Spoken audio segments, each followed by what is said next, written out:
South Africa's tobacco farmers have been through hell and back since COVID-19 first hit. Yet, many experts believe that growing tobacco is still a viable option for new farmers. In this week's episode of Farmers Inside Track, we share an exclusive tobacco farming guide. And FarmSol boss Aron Kole shares his top farming tips for new farmers in Mzansi in our farmer development segment. Ever thought about the media's role to transform the global food system? Dr. Brave Ndisale, South Africa's representative to the Food and Agriculture Organization, unpacks this big question. This as the countdown begins to an independent dialogue on the media's role ahead of the United Nations Food System Summit. Gauteng pig farmer Nthabiseng Mathebula encourages women who want to farm to go as big as they can right from the beginning. She's been crowned as this week's hashtag Soil Sister, powered by Food from Zanzi and Corteva Agriscience. On top of our book pile is a global bestseller on how scientists, farmers and foodies are healing the soil to save the planet. And our farmer tip comes from Erasmus Sefoloshe, a Limpopo tobacco farmer. This is Farmers Inside Track, supported by Food from Zanzi. Inspiration for your business and life. From South Africa's farmers and agripreneurs. Hey everyone, welcome to episode 84 of Food from Zanzi's podcast called Farmers Inside Track. I'm your host, Dawn Numdu, the editor for audience and engagement at Food from Zanzi. And joining me is Duncan Masiwa. Thanks, Dawn. What a great week this is for Food from Zanzi as we await the news on this year's African Digital Media Awards. Now, we might be a small team, but we have 4 nominations in the continent's top media competition. Listen, win or lose, we dedicate our nominations to all our friends in agriculture. Let's kick off the show with that promised talk about tobacco farming. For this, we head to Lalutle Farm in Kosi Bay in the top northeast corner of KwaZulu-Natal. Journalist Nicole Ludolf chats to farmer Jabulani Tembe. Thank you so much, Dawn. Jabulani, can you please tell us a bit about yourself? I started farming tobacco in 2015. It wasn't easy and it's not an easy crop. You need to have a passion, be dedicated to grow to this type of a product. What, in your opinion, is the most important thing an aspiring tobacco farmer needs to know before attempting to get into the industry? If you want to engage yourself in such a business, you must be ready to work very hard and be able to operate for few or years before you can make profit, because it takes time before you can generate profit because of the soil and everything. So you need to understand the business from the onset up to the last. The tobacco industry has a reputation for being notoriously difficult to enter. Do you have any tips for aspiring tobacco farmers about how to crack this industry? Tobacco industry, it's very difficult to enter into. You can't do it on your own. You need to have people around you with experience and be under a certain association or a group of people so that you can able to crack this business, because there are few people who are in this business, especially the blacks. So it gives us an opportunity for us as blacks to participate. But at the same time, it makes it very difficult to enter into this industry if you are working on your isolation. Thanks, Nicole, and great having you, Jabulani Tembe. Now, from tobacco farming to transforming the global food system, we're now joined by Dr. Brave Ndisale, South Africa's representative to the Food and Agriculture Organization. Now, there's quite a buzz about independent dialogue on the media's role in food systems. This in anticipation to the upcoming United Nations Food Systems Summit. Dr. Brave Ndisale, we know you're a woman who needs very little introduction, especially when it comes to the agricultural industry. But maybe you can tell us a little bit about your role as South Africa's representative to the Food and Agriculture Organization. I am the Food and Agriculture Organization of United Nations representative here in South Africa. My role is as FAO, work in collaboration and support the government to address issues of hunger and food insecurity. As you are aware, FAO's vision is a world free of hunger, malnutrition, where food and agriculture contribute to improving the livelihood and living standard of the people. So my role is really to support the government agenda to ensure that issues of hunger and food insecurity and malnutrition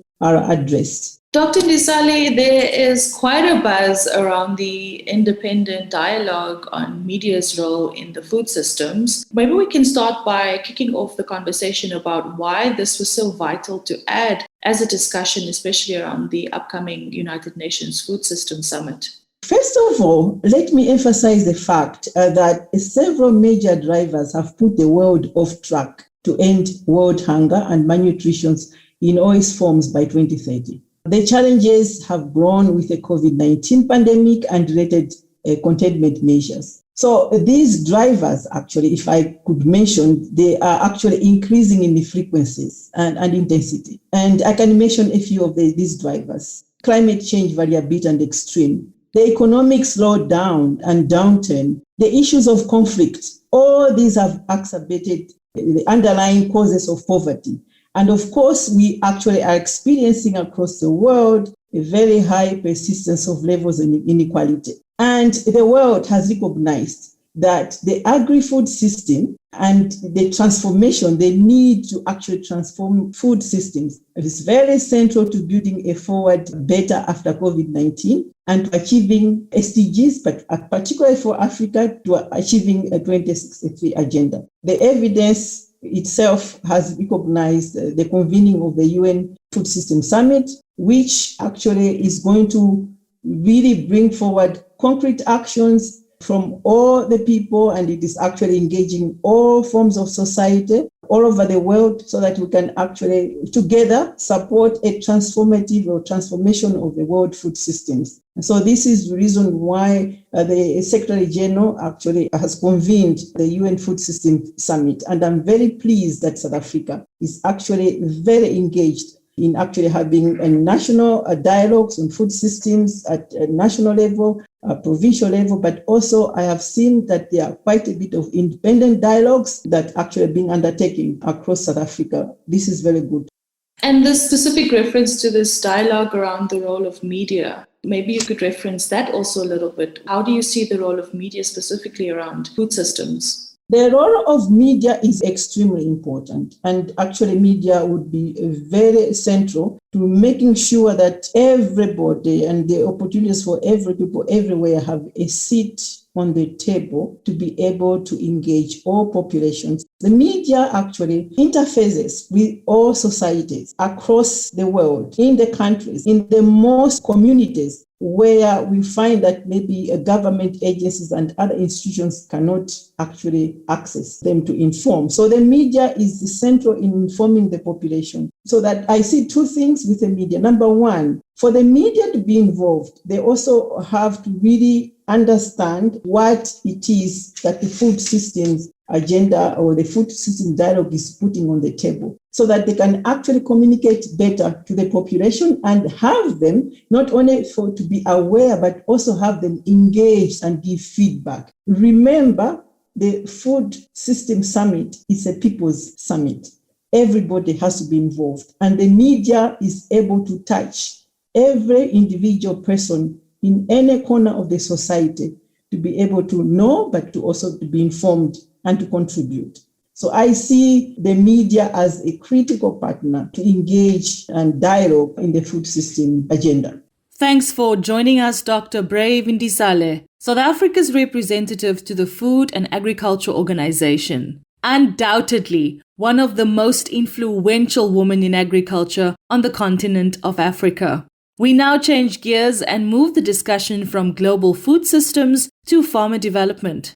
FarmSol boss Aron Kole shares his top farming tips for new farmers in Mzansi in our farmer development segment. If you had to share advice to new farmers entering Mzansi's agricultural sector, what would that be? Especially people really starting out from scratch. It's actually very important, and I hear you actually mention a very important word, start. And for me, there's a famous quote, and probably you've heard this quote before. I think it's actually relevant to new farmers and the circumstances we find ourselves in today. It goes by the saying, if not me, who? And if not now, when? So my advice to the new farmers is that just like a successful harvest, we start with one single step of planting a seed. To be successful is to begin with whatever you want to achieve, no matter how big or scary the obstacle might appear. I think it's important that they don't procrastinate. They need to begin the process now, be resilient, stay in the journey, and eventually they will reap the benefit or the harvest at the end. They must not lose their positive mindset. I've learned something very important for me personally from farmers, and that is that having hope and optimism is the foundation of what makes a successful farmer or even an entrepreneur. You need to have that. Otherwise, you are not going to go anywhere. You need to have that optimism and hope. If you could give one piece of advice, a tip to building sustainable partnerships, what would that be, Aron? For me, I think it's always the easiest honesty. You must have honest discussions with the aim of aligning on goals and objectives. But at the same time, you must remain agile and welcome contributions that the other partners bring on the table. But however, more importantly, you need to ensure that there is shared value for all partners across the board, that everybody is bound to benefit out of that partnership. And for me, that is what is going to build a sustainable partnership, if there is shared value for all partners across the board. And then in closing, do you have any advice to new farmers that are still facing serious setbacks impacted by COVID-19, but also just in general? Farming is not an easy thing to do. So do you have any advice? I think currently now everybody's adapted the new norm. And we have to always strive to look at how can we best ensure that we protect each other. But at the same time, we need to kind of adapt to the new way of doing things and not be resistant to just the old way of. We need to embrace the use of technology, like what we are doing now, embrace technology, use technology to the best of our ability. So I think it's really about just embracing the new way and the new norm of doing things. Agriculture is not just about farming.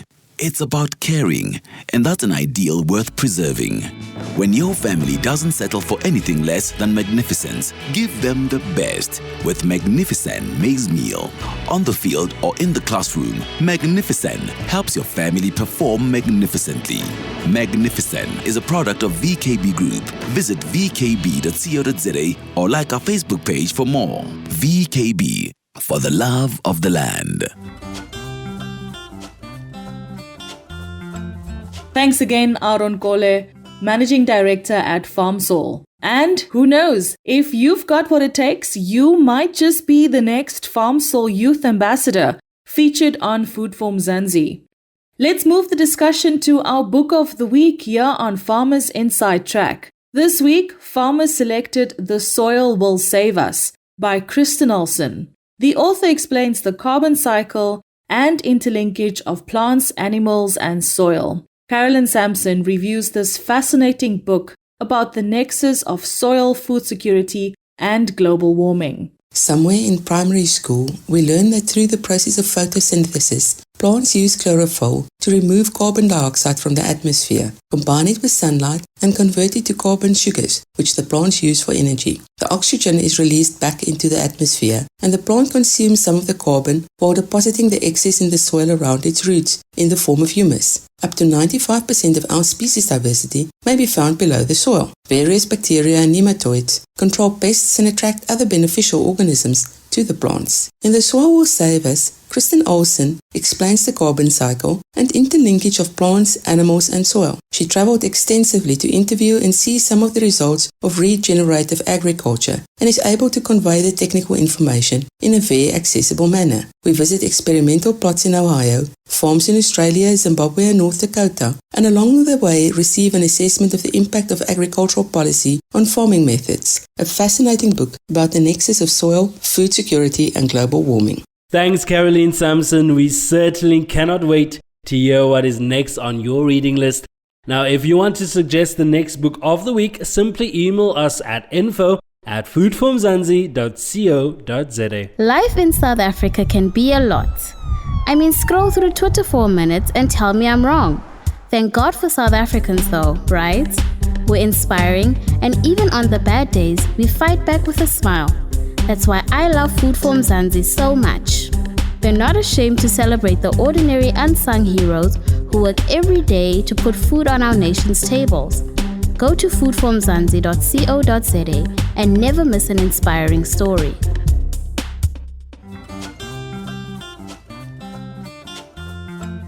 You know we can't let you go without introducing you to this week's hashtag Soil Sister, powered by Corteva Agriscience. Gauteng pig farmer Nthabiseng Mathebula encourages women who want to farm to go as big as they can right from the beginning. Besides giving some sound advice to new farmers, she's currently also on a year-long blended development program at the Gibbs Entrepreneurship Development Academy. Nthabiseng, maybe you can start by telling us where and how did your farming journey start?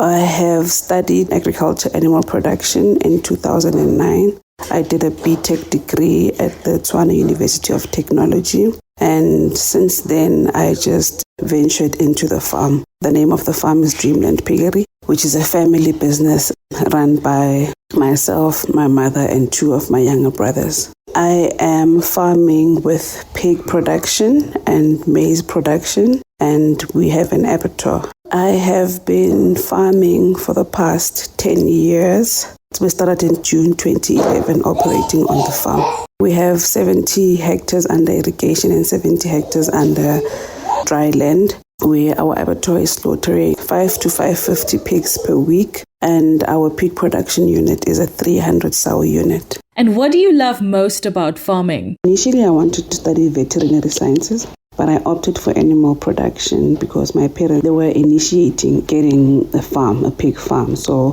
we sat down and spoke, and ultimately I decided to do animal production so I can assist in the farming entity. What I like about farming is, I could say, the operational side of it. I am very passionate about being in operations, the production, seeing the volumes come up, basically seeing my team working and production increasing is definitely what I'd say I like about farming. And then obviously, ultimately, we're doing it for the money. What I also love about farming is being in a stable production mode. When you've marketed your product the right way, and when your product has made its name or its brand in the market, and people are coming in and saying, how did you do it? Although farming isn't easy, it needs a lot of hard work, a lot of dedication and patience, because it could take a while before your business starts making some money. And do you have any other tips for women who are just starting to farm? The tips that I have for women who want to enter into farming is go out and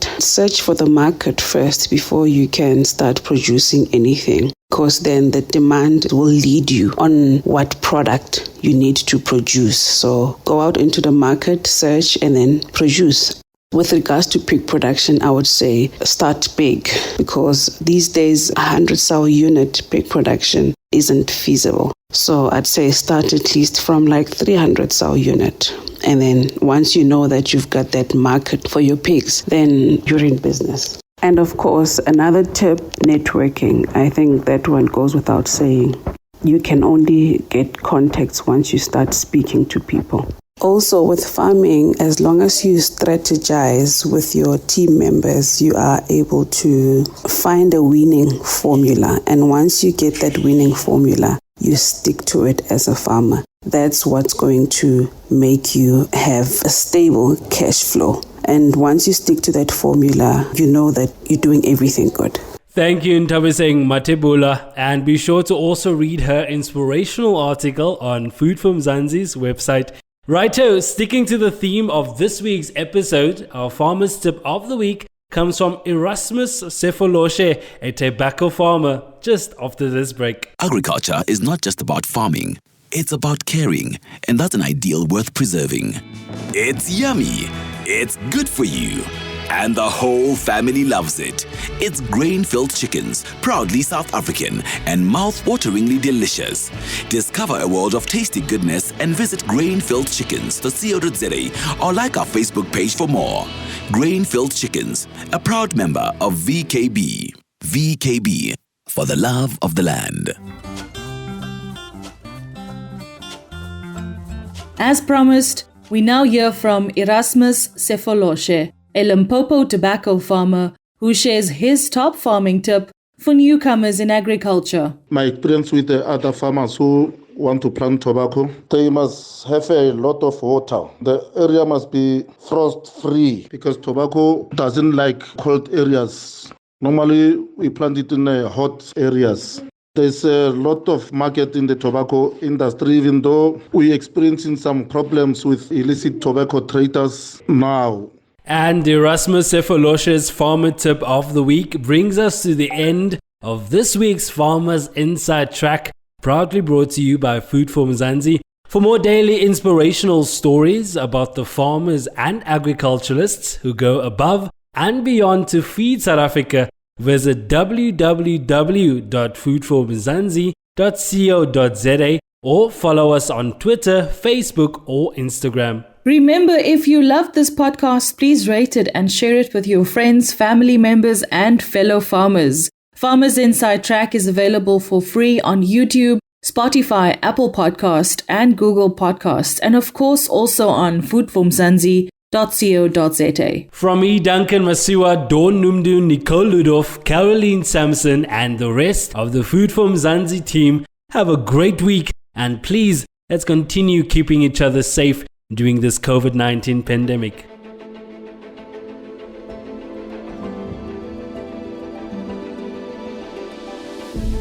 Corteva is in it for farmers, for good. As a company solely focused on agriculture, we understand the impact of climatic and soil diversity, the unique requirements of each region, each farmer, each crop, and the need for sustainability. To this, we apply our global mind. With 5,000 researchers in more than 130 countries, ensuring farmers of advanced seed technology and guarding growing investments through innovative crop protection.